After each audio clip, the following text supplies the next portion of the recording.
Welcome everyone. Let's begin our lesson for today by going over our learning goals and success criteria.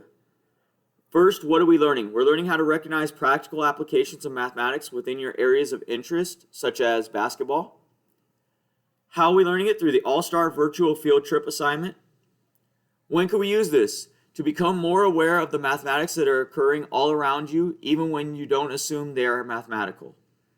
How do we know we learned it? By getting a score of 4 on the All-Star Virtual Field Trip assignment. Now let's take a look at our agenda for today.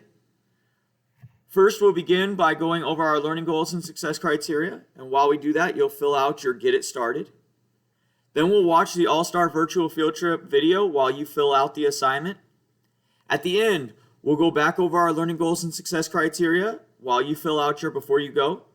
Your only homework for tonight is to continue working on your linear equations and inequality study guide and complete any incomplete assignments that you may have.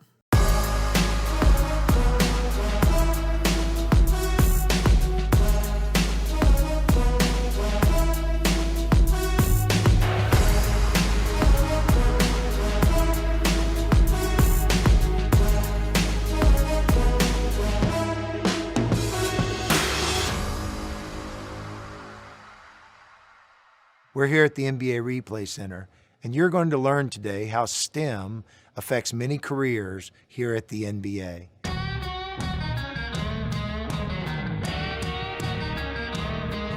Obviously, everyone wants referees to be perfect.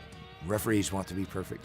Coaches want referees to be perfect. Fan bases want referees to be their view of perfect, which is their team getting the vast majority of the decisions in their favor.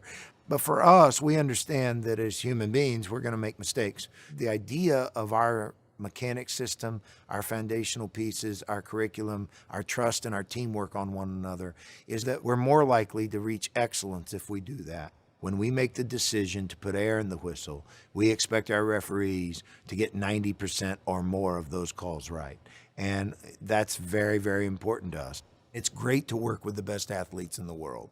They're so good, they're so fast, that if we don't sequence our vision, we're not quick enough to keep up.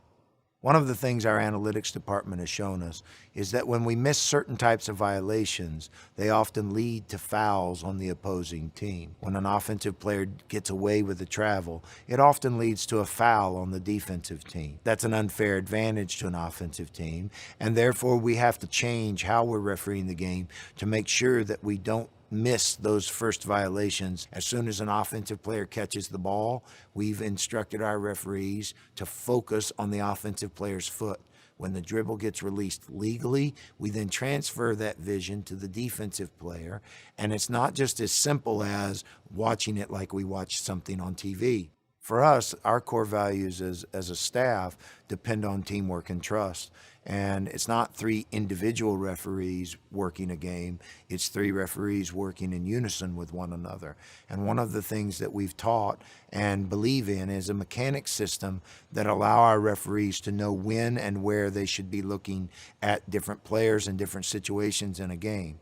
That takes teamwork, that takes trust to know that if I'm looking over here, my partners are covering other parts of the game. We depend on the angles we take as referees, the way we place our body, the way and where we should look is based on 45-degree angles in 2 of the 3 positions and parallel angles in 1 of the positions to the sideline. And so how that really works is that if I have a 45-degree angle, my head has to move less as I look left and right to cover more players. If I cover my shoulders over here, then I have to turn my head over here to look at this play and my head back here. And in that process of moving my head, I miss action and I miss potential violations or fouls. And so learning how to properly position your body with the proper angles. And of course, who knew it when I decided I wanted to be refereeing that geometry would play such an important role in my success. Because when we don't get good open angles to the action, we tend not to see things. And when we tend not to see things, people tend to get angry. We don't go through life agreeing with everyone, our brothers and sisters and our moms and our dads and our husbands and our wives. There's always points of contention. There's always disagreement. How do we learn to disagree respectfully? How do we learn to disagree through a sense of sportsmanship? Those are the goals that we have. One of the things that's been fascinating over my career as a referee is how technology has impacted our craft. Every referee on every NBA game has a pack that's attached to their belt loop on their pant, and that pack has a wire that comes up through their shirt and clips onto their shirt with a little microphone. And that microphone is set to a frequency that is an NBA whistle. And that frequency, when we blow our whistle, stops the clock. As a league, we're committed to innovation. One of the things that we talked about was an earpiece that you could speak through. But the problem with that is referees need to hear commentary from players and coaches, and we couldn't give up one half of our sensory perception on our ears for fear that we might be giving off the perception of favoritism. I spoke to this player over here, but I didn't hear this player over here, and because of our earpieces. And so we're constantly experimenting. And innovation is vitally important. For young people out there, I would highly encourage you to pay attention to the things that interest you, because they can lead you down paths that you didn't understand there was even a pathway to. And for me, that's what refereeing was. I started refereeing boys and girls in 4th and 5th and 6th and 7th grade, and really enjoyed that process. I wrote the NBA a letter, sort of cold calling them that I might be interested in being a referee. The NBA sent me back a list of the Pro-Am cities. I called the guy up, and he, appropriately laughed at me for thinking that they would just accept anyone to come in and referee pro basketball and college basketball players. But he said, well, if you decide that you really want to do this, if you go to a camp that I know about run by a pro referee and I get a good word back on you, then maybe you would be able to pursue this. We were sort of rubbing nickels together to get by. So I called my father up and said, I'd like to go to this camp. And I'll never forget his words. He said, well, if this is what you want to do, we got to figure out how to get you there, don't we? And I found out years later that my father took a loan out on a horse that we had named Lucky. It was a good horse that got me enough money to pay for the camp. So, it was important to me that my father had sacrificed and had risked something that was important to him. And so when I got hired, I flew home and interrupted one of my father's college classes that he was teaching. And I announced that the class was dismissed on his behalf. The class loved me for it. And I gave my dad that $600 check back, which was important to me. They don't come to Hico, Texas to find referees. You have to go out and find the world.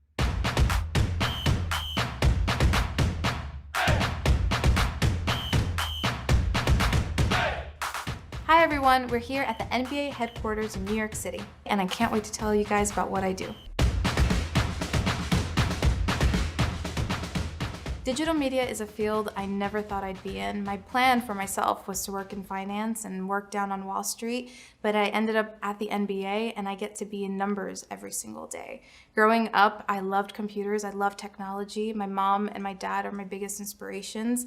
They moved here from Armenia, they worked minimum wage jobs, and my mom in 1998 decided to go and get her bachelor's degree in computer science. And that was my biggest inspiration. And sometimes I look back and think about that 8-year-old girl who was reading math and technology textbooks, and now she's at the NBA doing huge mathematical and statistical projects for NBA executives, and I couldn't be happier with where I ended up. For my job, I look at social media data. I look for patterns and trends to see what users like to see on social media. What players do they like to read about? What players do they like to watch videos of?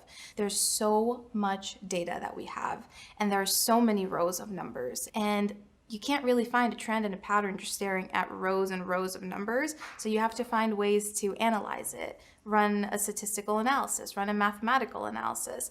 All of that involves that algebra and that statistics that you learned in high school. And so when you visualize it and when you use the right averages and the right calculations, you get to find that one number that tells the best story. And that's the most important part of my job.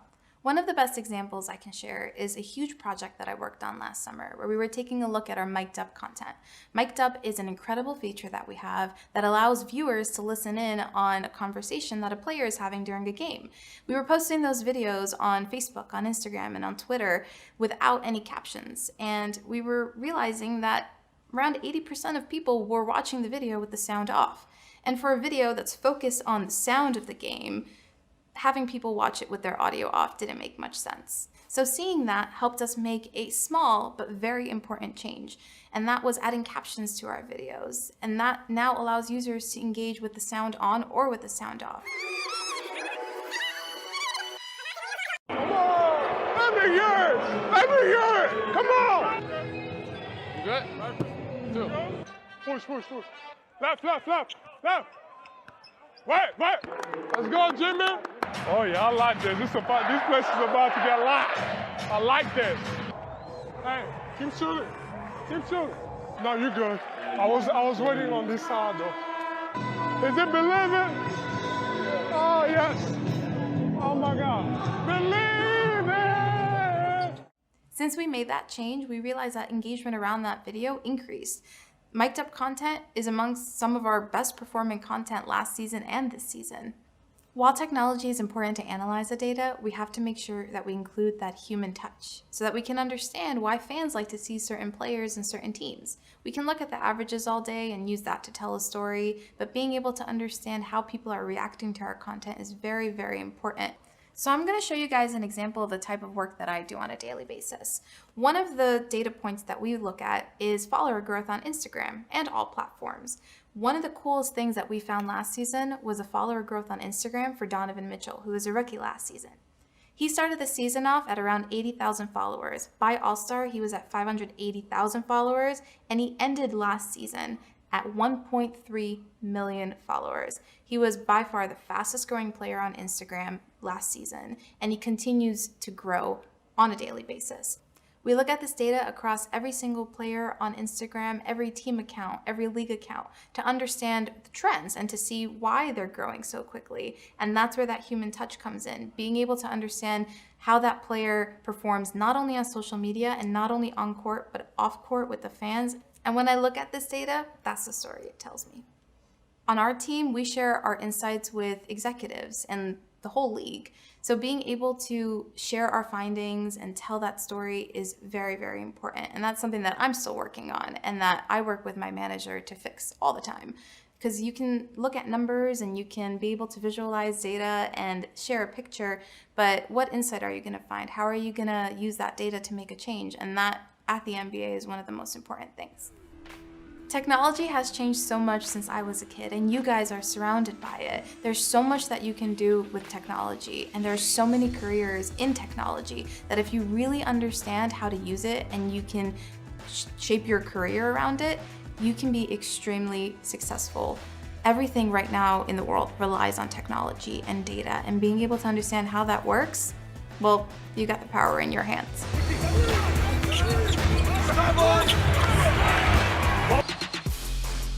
So here we are at the NBA Replay Center. When you're at home watching a game, it often goes unseen the teamwork and collaboration it takes for the on-court officials and the replay center here to work together to get the most difficult plays called correctly. And any given night, we have technicians sitting here calling out the most difficult parts of our game to referee. So the ball changed direction. See, it definitely hit his heel then. Okay, that would be perfect to show the referees. They call that out to a senior replay coordinator along with an NBA official. When you see an NBA referee give this signal on the floor, that triggers certain avenues here at the replay center. Take that, we were in replay here. We start pulling up the plays, we start getting the best angles to be seen. Best first, so what camera angle is this? Clearly in his hand? Okay, actually there's your answer. And with that collaboration of on-court and off-court, we get the most pressurized calls called correctly. That seems to be the best. Sean, how are you? Yes. Good, here you go. Every NBA game has 9 camera angles that we can look at here in real time to give instantaneous feedback to on-court officials. Camera 3, camera 4, camera 5, camera 6. Well, we have clear and conclusive on 2 angles, so that's the order we would want to show the refs. There really is no angle that we can't get here that provides the most definitive looks for the pressurized moments that our NBA referees have to live under. Our work here at the Replay Center is intense. You're asked to do work in real time under great pressure. Like all of you studying for a test, NBA replay officials have to be ready for many possible outcomes. They don't know what's going to happen on any given night, so they have to be prepared. Technology is a great tool, but the balance between in-person skills gained over many years in collaboration with new technologies is what brings the highest level of officiating to NBA basketball.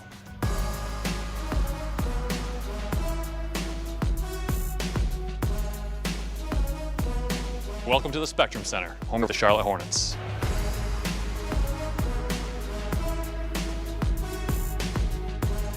When I started at this arena, it was being built, and I have been here ever since. A great characteristic I look for when creating my team is level-headedness, being able to multitask, and persistence. A lot of people may not realize an arena runs very similarly to a city. We have a lot of different entities around our building, just like a city does. We all come together to establish one goal. For example, we could have a concert on a Saturday night. We'll get the floor back around 2 a.m. when they're finished loading out. And we have to have the floor, the Hornets floor, down ready for Marvin Williams to do shoot around at 9 a.m. So these guys need to work on a tight time schedule, making sure everything's done in that time frame that they have. In the 14 years that I've been working here, we've hosted pretty much every large event that can fit in this facility, from college basketball games and tournaments, the largest concerts that are on tour right now, and of course, Hornets basketball games every season. And our team is responsible for bridging all the gaps and the ultimate liaison between all these departments to make sure all of these events go off without a hitch every day. Our primary focus is the Charlotte Hornets home games. We have about 42 or 43 of them a year, and they had a different challenge being televised for each event. It makes our precision and timing that much more important. For every game that we have and the NBA has, to maintain the same experience for our fans, people watching on TV or in person, players, or people working, we have to follow a list of rules just like kids follow rules. Those rules are given to us by the NBA, from court length to arena temperature to arena humidity to camera angles and camera distances, Hornets lockers, shower head heights, shower control heights, everything in between. I originally went to school for physical therapy, and then I had a change of heart. I said my passion's really in sports entertainment, and I changed my major to hospitality and tourism management.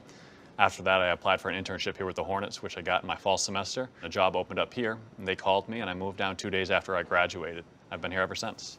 I grew up in a basketball family, which led me to play women's basketball at University of Nevada, Reno. I then did a master's program in sports administration, Virginia Commonwealth University, which gave me the opportunity to do an internship here with the Charlotte Bobcats at the time, and I have been here 14 years. One of the challenges of our building, it is situated on a single city block.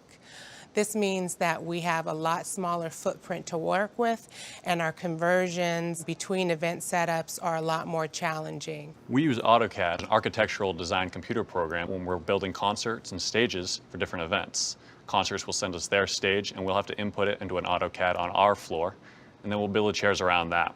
Once we put all of the seating out, we'll send that plan to Ticketmaster, and they'll put that on sale, and that's what you look at when you go to buy seats.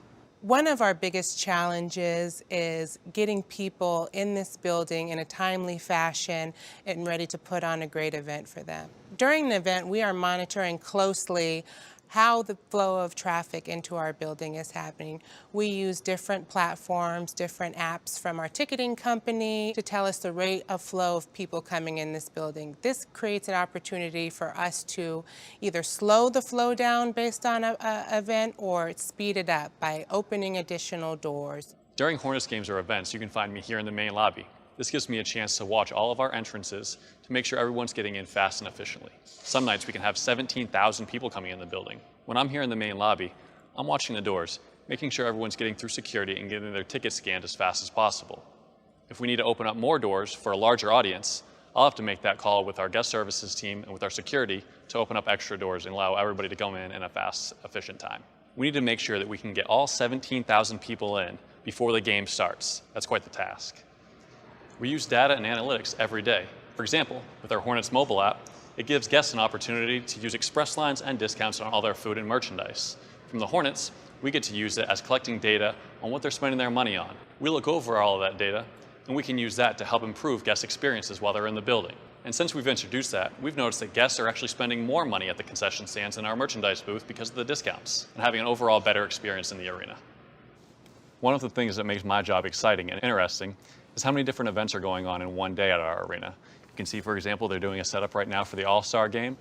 The biggest challenge my team has right now is trying to balance creating a great environment for all of our normal events. We're having one of the biggest concert seasons we've had. Of course, the Hornets are having a great season while we prepare to host one of the largest events this city and, of course, this building has ever hosted in the NBA All-Star Game, and we are so excited it is here.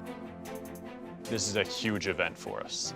It mixes a basketball game with a concert. We're working with operations, engineering, IT, partnerships, and we all have to come together from all different parts of the arena to make this happen. My job is to motivate my team and to explain to them that at the end of the day, to see the excitement and the experience that all of our fans have, it is very rewarding. Working this field has completely changed my view on how I see sporting events and concerts live. I know about all the work that goes in from everybody around the building to make it happen. Once you do this for a living, you can never look at things the same way again. I love my job. It provides a different experience and atmosphere every day. Growing up playing basketball and being around in the sport of basketball has taught me a lot of discipline and perseverance and hard work that has made me very successful. What I would tell kids is no matter where you're from or what you come from, whether it's up in Maine or right here in Charlotte, North Carolina, if you're passionate about something, you can chase that dream.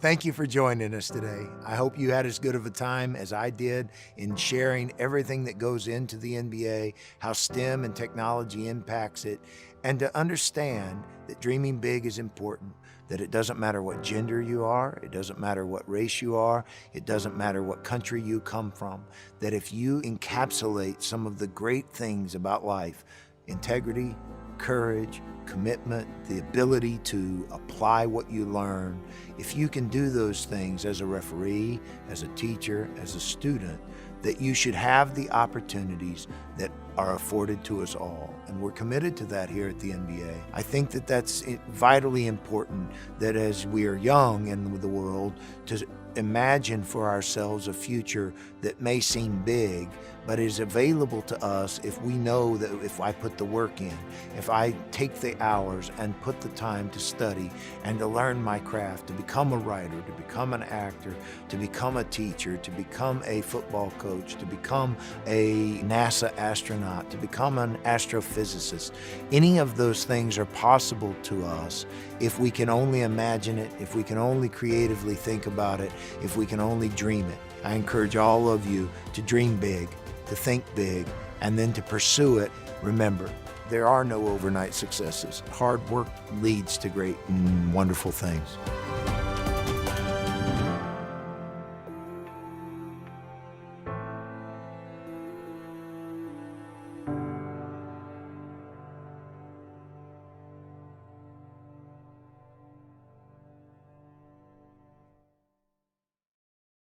Let's take a look now at the All-Star Virtual Field Trip assignment. So it begins here with our learning goals and success criteria. And if we scroll down, there's a link to be able to watch the video, so you can click on that and watch the video. As you're watching the video, you're going to fill out 5 facts that you learned from the video. So these facts should be math related. When you're done and you've answered and have all 5 facts here, you're going to go ahead and click next. That will take you to your before you go. Go ahead and fill out your before you go and then submit your work on Google Classroom.